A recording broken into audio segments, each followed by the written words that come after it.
여러분, 여기 제 뒤를 보시면요, 십자가가 걸려 있습니다. 그리고 십자가 모양 뒤에는요, 은은한 LED 빛이 항상 켜져 있어요. 그래서 조명이 다 꺼졌을 때 여기 보면요, 굉장히 아름답게 보입니다.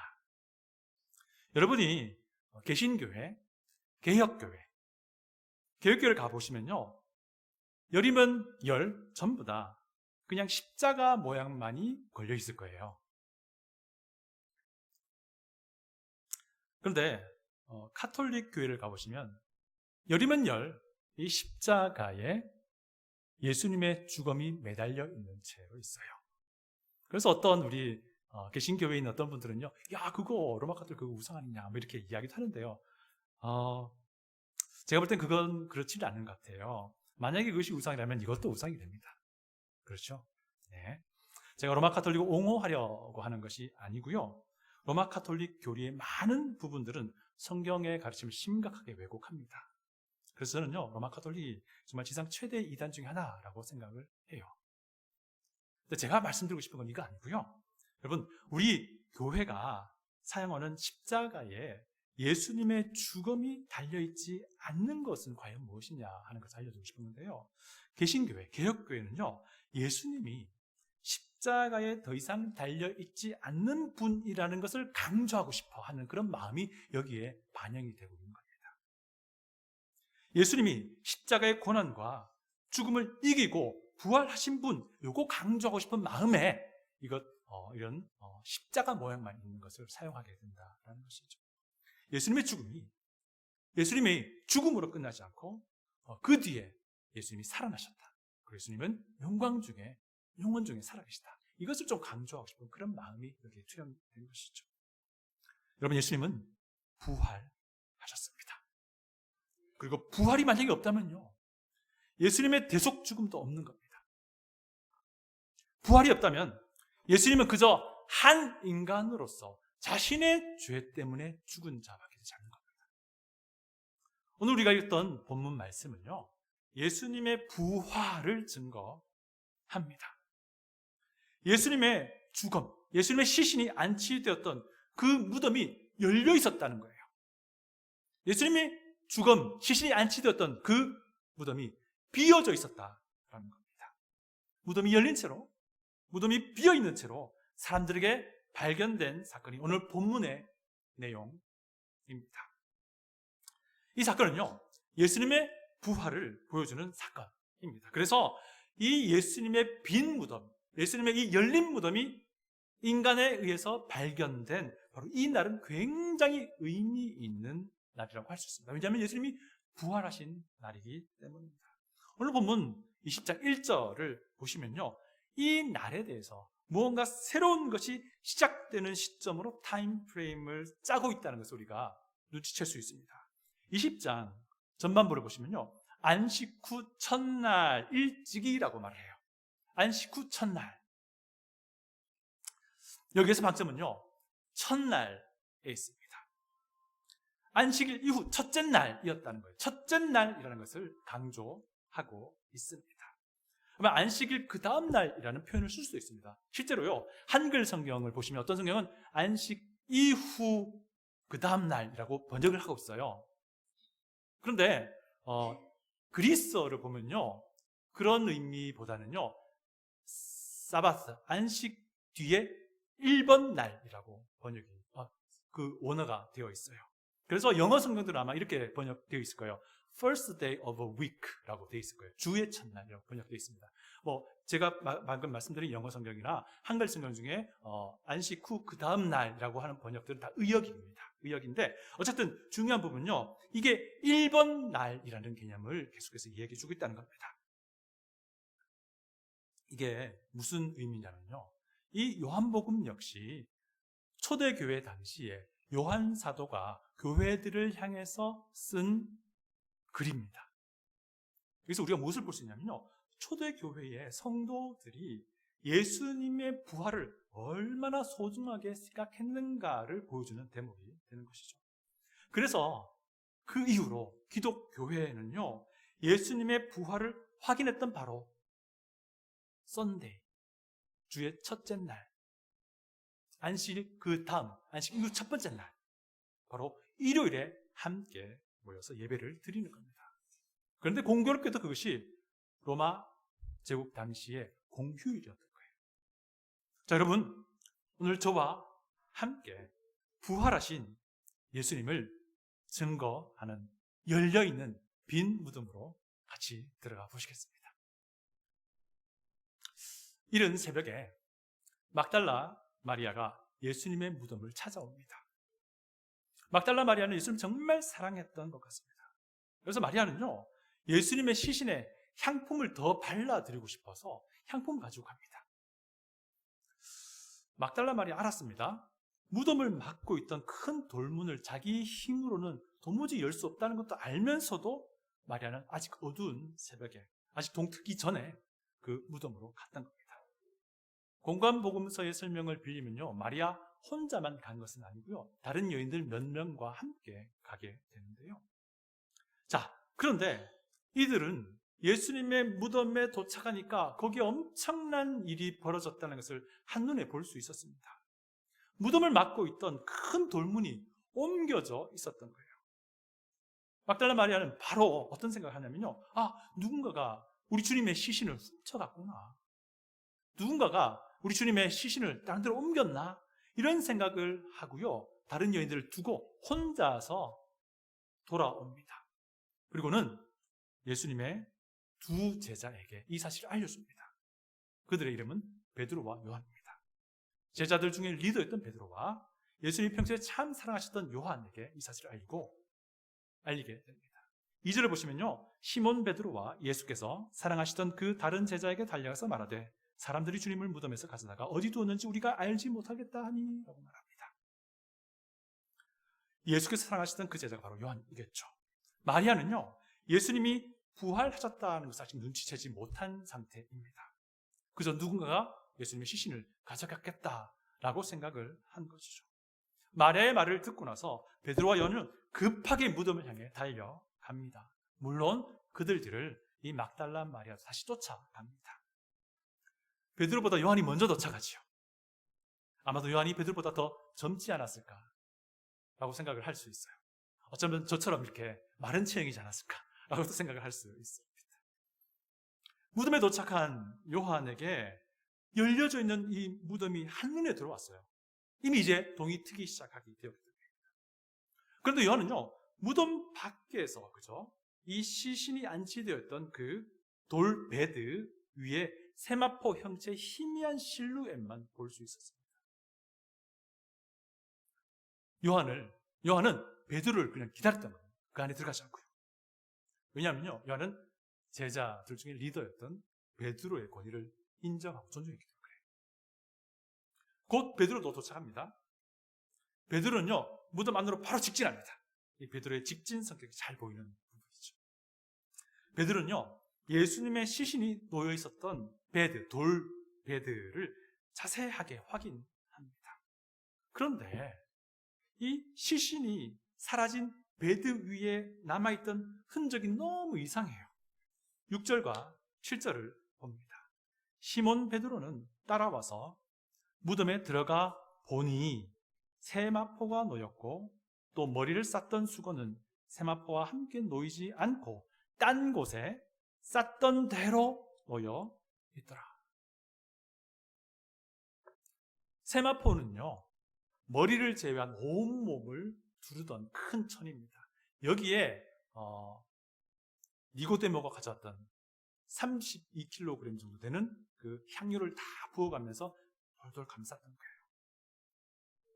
수건이라고 번역된 이것은요, 머리 부분을 잘 싸서 시신의 입이 벌어지지 않도록 꼭 묶어주는 그런 역할을 하던 것이었어요. 그런데 베드로가 보기에 현장의 상태는요, 누군가가 급하게 시신을 훔쳐서 달아난 상황이 전혀 아니었던 거예요. 세마포가 놓여 있었다라는 표현은요, 세마포가 그대로 베드 위에 놓여져 있었다는 겁니다. 마치 사람이 갑자기 증발해버린 것처럼 세마포가 시신에 그 쌓였던 형체를 그대로 유지한 채 그저 바닥에 내려앉은 그런 모양이었다라는 건 표현이에요. 요한은 이제 밖에서 이 실루엣만 잠깐 보고 말았던 것이죠. 그래서 이 안이 빈 무덤인지 아닌지 요한은 모르는 상태입니다. 만약에 누군가가 이 시신을요 가져갔다면 몸을 싸고 있던 세마포를 다 벗겨낼 이유가 없지요. 그냥 세마포가 쌓여져 있는 채로 가져가는 것이 더 자연스러운 상황인 거예요. 머리를 쌌던 수건이 세마포 위치와 떨어진 곳에 쌌던 대로 놓여 있었다 말합니다. 이건 더 이상한 상황입니다. 여러분 생각해 보십시오. 시신을 훔치면서 이 사람이 시신을 확인하기 위해서 머리 쌌던 수건을 벗겨낼 수는 있습니다. 그런데 그 벗겨낸 수건이 머리를 쌌던 대로 바닥에 떨어져 있다는 것은 도무지 이해가 안 되는 상황인 거죠. 이 모든 것을 종합해 보면서 베드로는 결론을 내립니다. 예수님의 시신은 누군가가 훔쳐간 것 아니다. 누군가가 몰래 옮겨놓은 것 아니다. 어떤 이해할 수 없는 그런 신비한 방법으로 사라져버린 것이다. 이런 결론을 내리게 되죠. 그리고 평소에 예수님이 부활을 언급해 오셨어요. 베드로는 이것이 예수님이 말씀하셨던 그 부활의 사인이구나 이걸 믿게 된 겁니다. 그리고 나서 이제 요한이 무덤 안으로 들어갑니다. 무덤 밖에 있던 요한이 무덤 안으로 들어갑니다. 8절 봅니다. 그때에야 무덤에 먼저 갔던 그 다른 제자도 들어가 보고 믿더라. 베드로가 확인했던 그대로를 요한도 확인합니다. 그제서야 요한도 예수님의 시신이 도난당한 거 아니다. 갑자기 사라진 것이다. 이렇게 확인합니다. 요한도 베드로가 내린 결론과 똑같은 결론을 내리죠. 예수님이 평소에 언급하셨던 것처럼 이것이 예수님이 부활한 것이다 라는 것을 요한도 받아들이게 됩니다. 그래서 이렇게 말하는 겁니다. 그때야 그 다른 제자도 보고 믿더라 이런 말을 하는 겁니다. 그런데 구절의 설명은 과연 무슨 설명일까요? 구절을 보시면 굉장히 좀 앞뒤가 안 맞는 것 같아요. 구절을 보시면요, 그들은 성경에 그가 죽은 자 가운데서 다시 살아나야 하리라 하신 말씀을 아직 알지 못하더라. 이것은 이제 요한 사도가 이후에 기록하면서 설명을 해놓은 건데요, 이것 이후에 일어난 상황을 조합해서 이렇게 이야기하는 겁니다. 뭐냐면요, 9절은요 이 예수님의 빈 무덤을 확인한 베드로와 요한이 예수님의 부활을 믿지 않았다라는 것을 말하는 게 아니고요, 그들이 예수님의 이 부활 사건을 이 당시에는, 이 현장에서는 구약 성경의 기록과 연결하지 못했다라는 그 의미입니다. 그런데 이들은 나중에 구약 성경의 예언과 연결하게 돼요. 성령 하나님께서 강림하시면서 그 이후에 성령님의 비춰주시는 그 빛을 따라서 구약 성경의 예언 성취가 바로 이 부활이었구나라는 것을 알게 됩니다. 자, 어쨌든 이 예수님이 부활하셨다라는 사실을 믿고 나서 이 두 사람은 다시 돌아가지요. 오늘 이 열린 무덤 사건에서 요한 사도가 의도적으로 우리에게 강조하는 부분이 있어요. 문이 열려있던 빈 무덤에 대해서 요한과 베드로가 어떤 행동을 취했는가 하는 것, 이것을 지금 대조하고 비교하고 있습니다. 여러분 5절을 보시면요, 요한도 보았습니다. 6절을 보시면요, 시몬 베드로도 봅니다. 8절 보시면요, 그제서야 그 요한도 다시 봅니다. 그런데 요한이 첫 번째 볼 때는 밖에서 봅니다. 베드로가 처음 볼 때는 바로 들어가서 봅니다. 요한이 두 번째 볼 때는 요한도 들어가서 본다는 겁니다. 여러분, 예수님의 빈 무덤은요, 예수님의 부활을 증거하는 사건인데요. 자, 여러분, 그런데 이 빈 무덤의 문이 열려 있었잖아요. 여러분, 제가 한번 이 질문을 한번 해봅니다. 왜 무덤 문이 열려 있었을까요? 왜 무덤 문이 열려 있었을까요? 답을 줄게요. 여러분, 이후에요, 막달라 마리아가 무덤 안에 앉아있던 두 천사를 보게 돼요. 여러분, 이 무덤 문이 열려있던 게 이 두 천사가 쉽게 무덤 안으로 들어가고 나가고 하기 위해서 열려 있었던 것일까요? 아닙니다. 이 무덤 문이 왜 열려 있었던 것일까요? 예수님의 부활하신 몸이 수월하게 나오고 들어가게 하기 위해서 열려 있었던 것일까요? 아닙니다. 부활한 몸은 물리적인 차원을 뛰어넘는 몸입니다. 왜 무덤 문이 열려 있었을까요? 왜 무덤 문이 열려 있었을까요? 그것은요, 사람이, 인간이 여기에 앉아있는 우리가 그 열려있는 무덤 안으로 들어가서 직접 그 빈 무덤을 확인하라는 겁니다. 들어가라는 거예요. 직접 확인하라는 메시지입니다. 요한복음 저자 요한은요, 열린 무덤에 대해서 베드로의 행동과 자신의 그 행동을 비교하며 묘사합니다. 다시 한번 설명합니다. 요한은 먼저 도착합니다. 그러나 무덤 안에 들어가지 않아요. 몸을 낮추긴 했지만 요한은 그저 무덤 밖에서 흐릿한 세마포의 실루엣만 봅니다. 요한이 무덤 안으로 들어가지 않았던 것은 그의 믿음이 연약했다는 말이 아닙니다. 그는 베드로의 권위를 존중해서 기다리고 있었던 거예요. 베드로는요, 직접 들어가고 맙니다. 그래서 베드로는 빈 무덤을 확인하죠. 여기서 말하는 바는 무엇입니까? 요한이 무덤 안으로 들어가지 않고서는 결단코 빈 무덤을 확인할 수 없었다는 그런 메시지입니다. 자, 베드로는 직접 바로 들어가서 시신이 안치됐던 뼈들을 자세하게 관찰합니다. 그리고 예수님의 시신이 꼭 마치 증발해버린 것과 같이 호련히 사라져버렸다라는 것을 확인하죠. 베드로는 예수님이 부활하셨다는 것을 믿게 됩니다. 그 뒤에 요한도 무덤 안으로 들어가서 봐요. 요한은 예수님의 부활을 믿게 됩니다. 그때야 보고 믿었더라. 열린 무덤 안으로 들어가라. 직접 빈 무덤을 확인해라.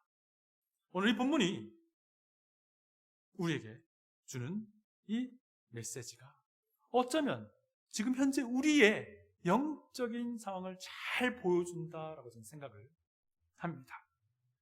열린 무덤 안으로 들어가 봐. 그거 너를 위해서 열어놨던 거야. 직접 그 안을 확인해. 그러면 빈 무덤을 볼 수 있을 거야. 그러면 부활하신 예수 그리스도를 믿게 될 거야. 저는요, 교회라는 환경이 어쩌면 우리에겐 열린 무덤과 같다라고 생각을 합니다. 우리가 교회를 출석하고 있잖아요. 그러면 우리는요, 열린 무덤 앞에 서 있는 거라고 저는 생각해요. 그런데 우리의 문제는 이 열린 무덤 안으로 들어가지 않는다는 게 우리의 문제라는 겁니다. 우리는요, 교회를 나의 욕구를 채우기 위한 그런 수단으로 삼아요. 우리는요, 교회를 나의 외로움을 달래기 위한 수단으로 삼습니다. 우리는 교회를 통해서 나의 존재감을 드러내고자 하는 수단으로 삼아요. 여러분, 교회를 통해서 참된 진리가 무엇인지 발견하고자 해야 합니다. 이것이 열린 무덤 안으로 들어가는 것입니다. 여러분, 교회를 통해서요, 부활하신 예수님이 어떤 분인지 알고자 해야 합니다. 이것이 열린 무덤 안으로 들어가는 겁니다. 교회를 출석하지만 진리가 무엇인지 확인하고자 하지 않는다면 그것은 그저 밖에서 열린 무덤을 바라보는 것뿐입니다. 빈 무덤 확인하려면 진리가 무엇인지, 예수 그리스도가 누구신지 알고자 하는 마음으로 그 안으로 들어가야 합니다. 그렇게 하지 않으면 우리는요, 부활하신 예수 그리스도를 알 길이 없는 겁니다. 여러분, 부끄러운 이야기 한번 합니다. 저는요, 생각보다 하나님의 말씀을 그렇게 귀하게 여기지 않는 것을 간혹 보게 됩니다. 어떻게 알 수 있습니까?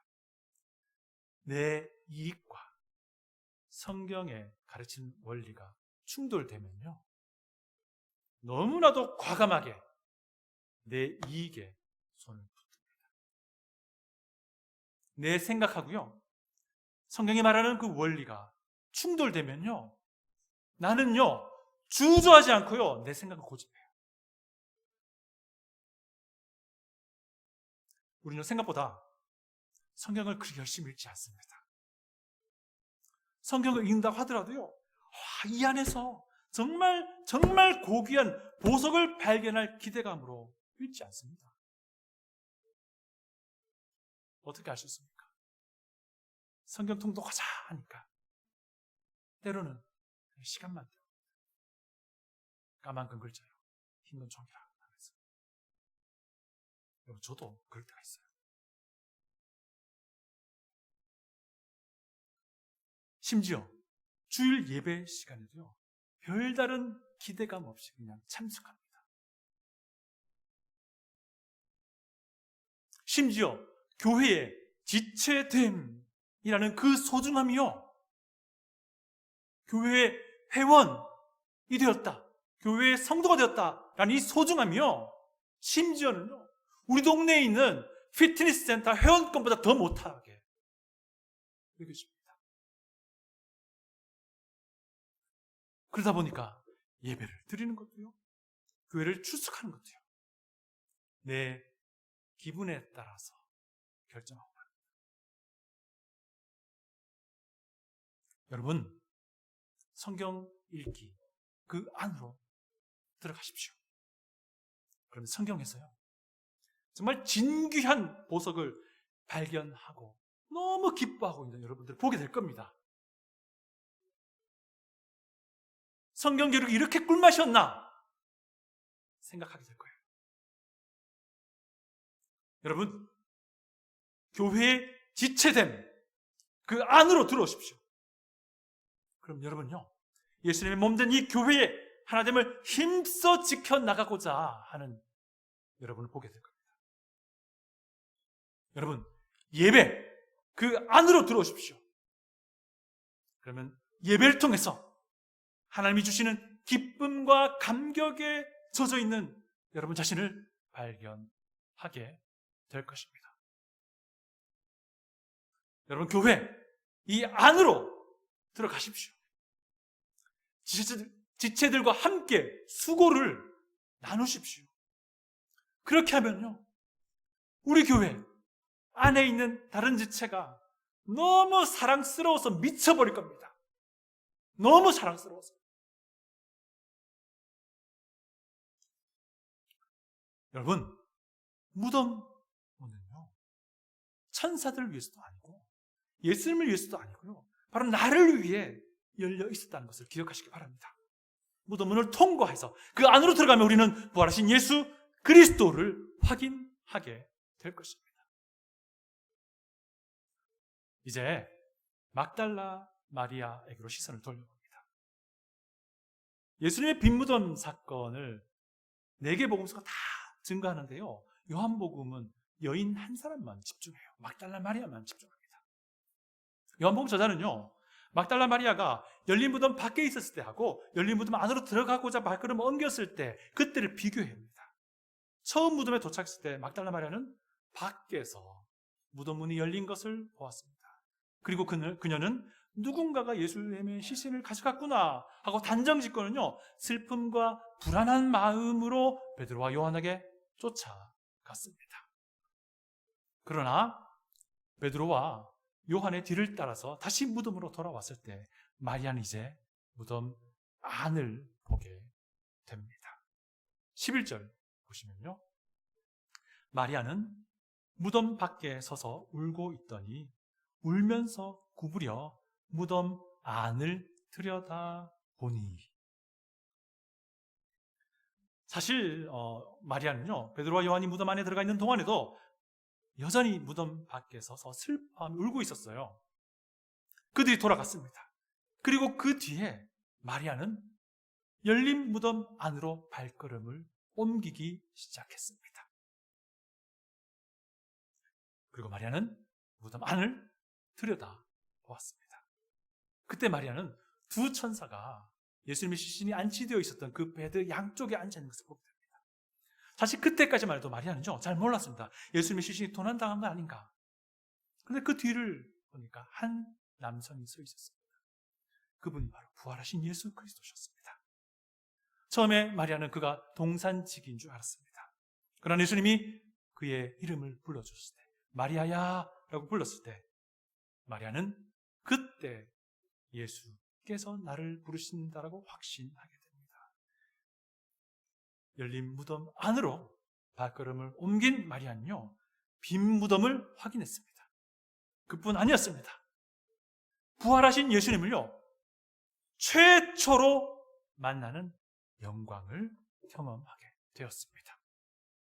사랑하는 여러분, 우리 앞에 있는 열린 무덤 안으로 들어가기만 하면요 우리는 빈 무덤을 확실하게 보게 될 겁니다.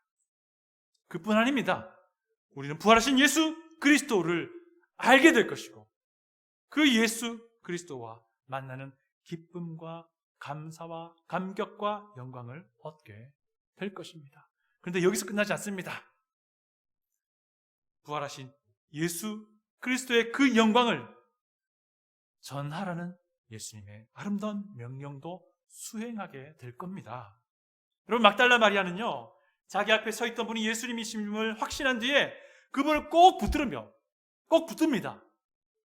아마 마리아는 예수님 이제 두 번 다시는 잃지 않고 싶어서 그런 마음으로 붙들었는지 모르겠습니다.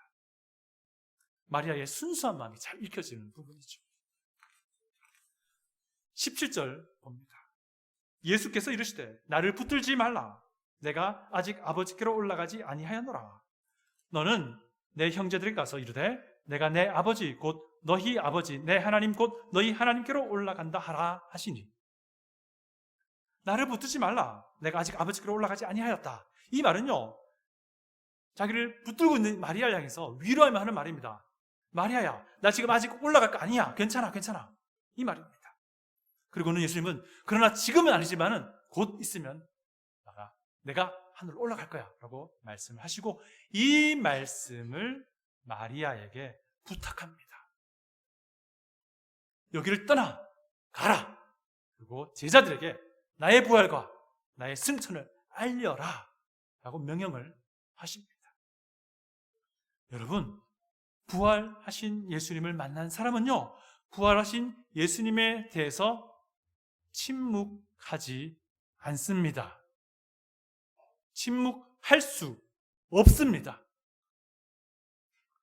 부활하신 예수님을 전하게 되어 있습니다. 부활하신 예수님을 삶으로 드러내 보이게 되어 있습니다. 우리 다 같이 18절을 읽어보겠습니다. 성경을 펴시고 읽어봅니다. 시작. 막달라 마리아가 가서 제자들에게 내가 주를 보았다 하고 또 주께서 자기에게 이렇게 말씀하셨다 이르니라. 마리아는 바로 제자들에게 달려갔습니다. 그리고 그들에게 예수님이 부활하셨다라는 소식을 전합니다. 마리아는 예수님의 부활과 승천을 알려주는 정말 아름다운 이 임무를 성실하게 수행합니다. 마리아는 슬픔을 뒤로하고 열린 무덤 안으로 발걸음을 옮겼고 그 안에서 빈 무덤을 확인한 겁니다. 그리고 부활하신 예수님을 인류 최초로 목격하는 그 아름다운 영광을 보게 된 것입니다. 사랑하는 여러분, 여러분이 들어가야 할 빈 무덤이 과연 무엇일까요? 곰곰이 생각해 보시길 바랍니다. 여러분이 들어가야 할 무덤이 있다면 그 안으로 들어갈 수 있기를 원합니다. 그들이 빈 무덤을 확인했듯이 여러분들도 진리를 다시 한번 확인하게 될 겁니다. 마리아가 부활하신 예수님을 만났듯이 여러분들도 부활하신 예수 그리스도를 발견하게 될 것입니다. 그리고 그분과 함께 걸어가는 그 친밀함이 얼마나 은혜로운 것인지 확인하게 될 것입니다. 마리아가 예수님을 떠나 제자들에게 나아가 부활을 증거했듯이 여러분들도 세상으로 나아가 죽으시고 부활하신 예수 그리스도를 말하게 될 겁니다. 그 예수 그리스도가 어떤 분인지 여러분의 삶이 증거하는 삶을 살아가게 될 것입니다. 여러분 앞에 놓여있는 여러분이 들어가야 할 열린 무덤이 과연 무엇입니까? 다 같이 기도하겠습니다.